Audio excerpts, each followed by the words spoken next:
नमस्कार दोस्तों, आपका हमारे चैनल ऑल इज वेल हमेशा में स्वागत है। आज मैं आपको ज्येष्ठ मास में पीपल सींचने की कथा सुनाने जा रही हूँ। तो होता कुछ यूँ है, किसी गांव में एक ब्राह्मण ब्राह्मणी रहते थे। उन दोनों का नियम था कि वह पीपल सींचा करते और पीपल सींचने के लिए 5 कोस दूर रोज जाया करते थे। समय बीतता गया लेकिन उनका नियम नहीं बदला। वह दोनों अभी भी पीपल सींचते, भगवान को भोग लगाते। अब उनकी उम्र भी बढ़ गई थी, इसलिए उन्हें बहुत परेशानी होती थी। उनसे काम नहीं होता था। ब्राह्मणी बहुत थक जाती थी और उनके कोई संतान भी नहीं थे। वो तो बूढ़े हो चले थे। ब्राह्मणी यही सोचती, अगर हमारे भी बेटा बहू होते तो वो घर का काम कर लेते और हम आराम से भगवान की पूजा करते।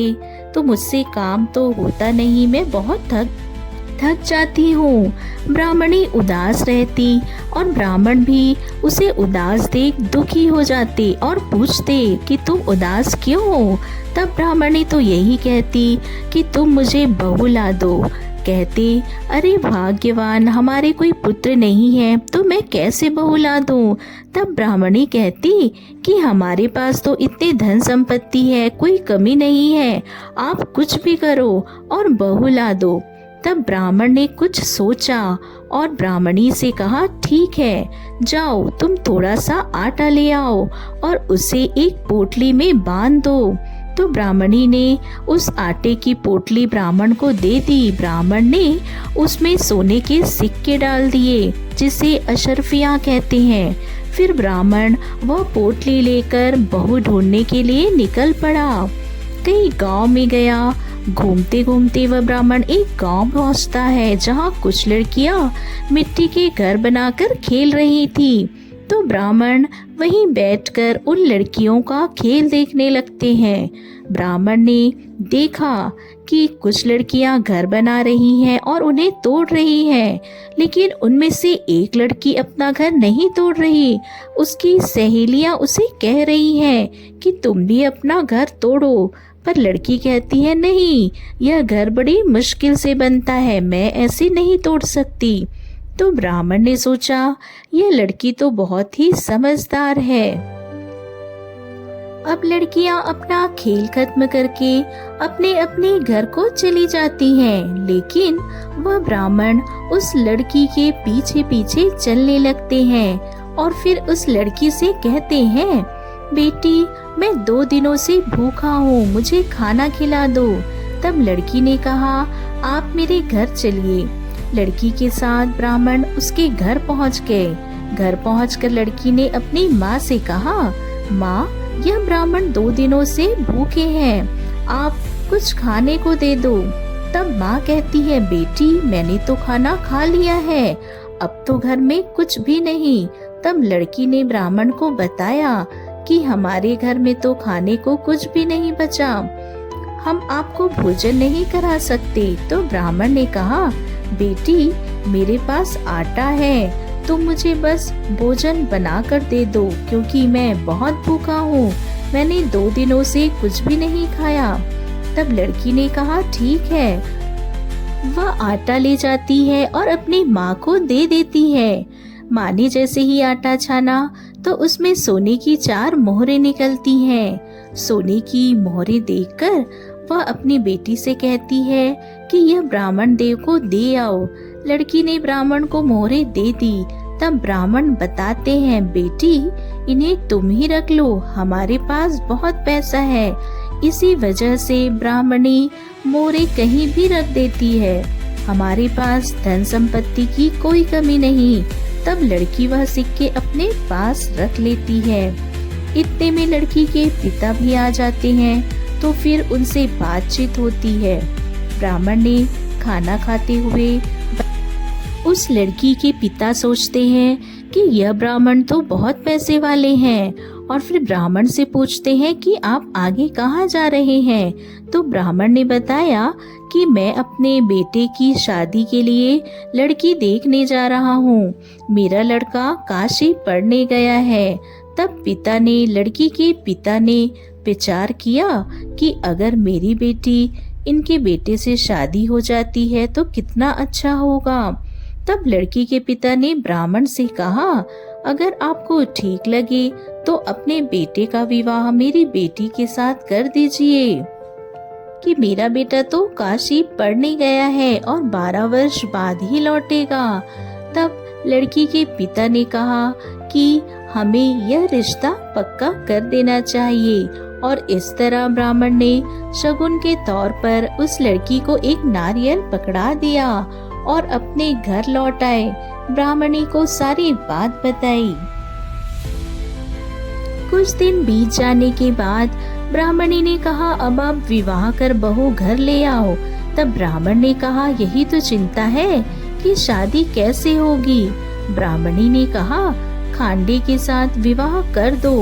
तब ब्राह्मण फिर लड़की के यहाँ गए और उन्होंने लड़की के माता पिता से कहा कि मेरा पुत्र तो 12 वर्ष बाद आएगा, आप चाहें तो खांडे के साथ विवाह हो सकता है। लड़की के माता पिता भी राजी हो गए और लड़की का विवाह खांडे के साथ कराकर ब्राह्मण देव बहू को अपने घर ले आए। बहू घर का सारा काम करती, खाना बनाती। ब्राह्मण ब्राह्मणी जब पीपल सींच घर आते तो खाना बना हुआ मिलता, वो खुश होकर खाना खाते। इसी तरह समय बीतता गया। एक दिन ब्राह्मण ब्राह्मणी पीपल सींचने गए हुए थे तो घर में चूल्हे में आग खत्म हो गई। फिर बहू पड़ोसन के यहाँ गई आग लेने। उसने कहा, मुझे थोड़ी सी आग दे दो, मेरे सास ससुर आने वाले होंगे तो मुझे जल्दी से उनके लिए भोजन तैयार करना है। तब पड़ोसन ने पूछा, तुम किसकी बहू हो? उसने कहा, मेरे पति काशी पढ़ने गए हैं। पड़ोसन ने बताया कि हमने तो उनका पुत्र कभी नहीं देखा, यह लोग झूठ बोल रहे हैं, तुम्हें ऐसे ही ब्याह लाए हैं। पड़ोसन ने बहू के कान भर दिए। अब बहू ने घर आकर बिना मन से खाना बनाया और जेवर उतारकर कोई श्रृंगार भी नहीं किया, ऐसे ही साड़ी पहनकर बैठ गई। जब सास ससुर आए, उन्होंने देखा आज घर का कोई काम नहीं हुआ है। फिर उन्होंने खाना मांगा, बहू ने खाना दिया। जब खाना खाया तो देखा उसमें नमक मिर्च कुछ भी नहीं था, खाना फीका था। तब उन्होंने बहू से पूछा, बहू क्या बात है, आज खाना बहुत फीका है। तब बहू ने कहा, आपका तो केवल आज का खाना फीका है, मेरी तो पूरी जिंदगी ही फीकी है। तब ब्राह्मणी समझ गई, जरूर आज किसी ने इसके कान भरे हैं। बहू ने सब बता दिया। ब्राह्मणी चुप रहती है। दूसरे दिन जब ब्राह्मण ब्राह्मणी पीपल सींचने जाने लगते हैं तो बहू कहती है, आपने मुझे 6 कोटों की चाबी दे रखी है, लेकिन 7वें कोटे की चाबी तो दी ही नहीं है। मैं कौन सी बहू हूँ, आप ही बताइए। तब ब्राह्मणी ने कहा, नहीं बेटा, ऐसी बात नहीं है, मैंने तो ऐसी ही चाबी नहीं दी। बहू ने कहा कि मुझे 7वें कोठे की चाबी चाहिए। सास ससुर उसे चाबी देकर पीपल सींचने चले गए और पूजा करते हुए भगवान विष्णु का, माता लक्ष्मी का नाम लेते रहे और उनसे प्रार्थना की कि आप सब कुछ संभाल लीजिए प्रभु। अब यहाँ बहू तो हर कोठे को जाकर देखे। जब 7वें कोठे में पहुंची तो देखा कि वहाँ भगवान विष्णु, माता लक्ष्मी और पीपल का पेड़ लगा हुआ है। वहाँ पर एक सुंदर सा लड़का बैठकर पूजा कर रहा है। तब बहू ने लड़के से पूछा कि तुम कौन हो? लड़के ने बताया कि मैं तुम्हारा पति हूँ। बहू ने कहा, तुम मेरे पति कैसे हो सकते हो, वह तो काशी पढ़ने गए हैं। तब लड़के ने कहा, नहीं, मैं काशी से आ गया हूँ, मैं अभी 12 वर्ष पूरे नहीं हुए हैं, इसलिए यहीं रहता हूँ। 12 वर्ष पूरे होने पर मैं अपने माता पिता से मिलूंगा।